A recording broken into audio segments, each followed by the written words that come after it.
Let's take a break from the news for just a second to look at an inspiring story of someone from history, right? Because I think we all need that right now. And I want to tell you about a woman named Elizabeth Keckley.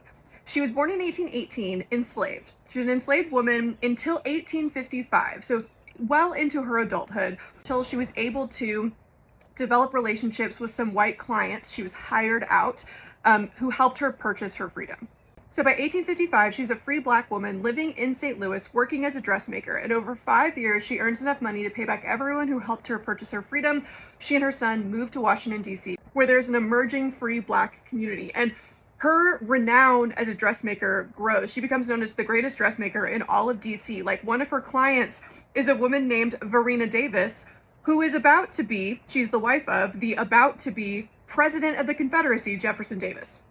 All of the wives of Washington's elite wanted a dress from Elizabeth Keckley, including in 1861, Mary Todd Lincoln was looking for someone to make her inauguration dress. She was recommended Elizabeth Keckley, and they immediately became close confidants and friends.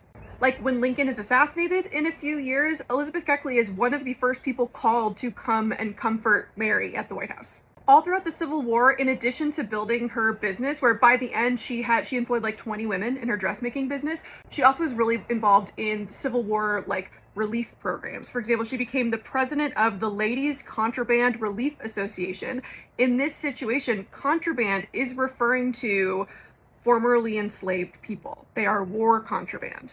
She basically helped raise money and provide support for newly freed Black Americans who had escaped the South and were now living in the DC area. After the Civil War, after the death of Abraham Lincoln, Mary Todd Lincoln was in a lot of debt and she was experiencing a lot of difficulty, and Elizabeth Keckley helped her raise money to pay off her debts.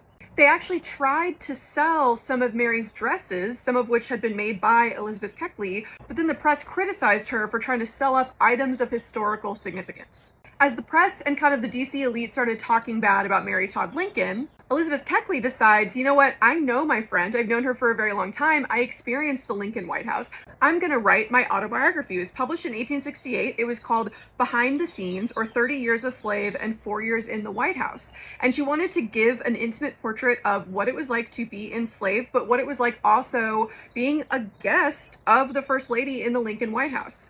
But by 1890, the first HBCU that was founded in the country, Wilberforce University in Ohio, hired Elizabeth Keckley to be the head of the Department of Sewing and Domestic Science Arts.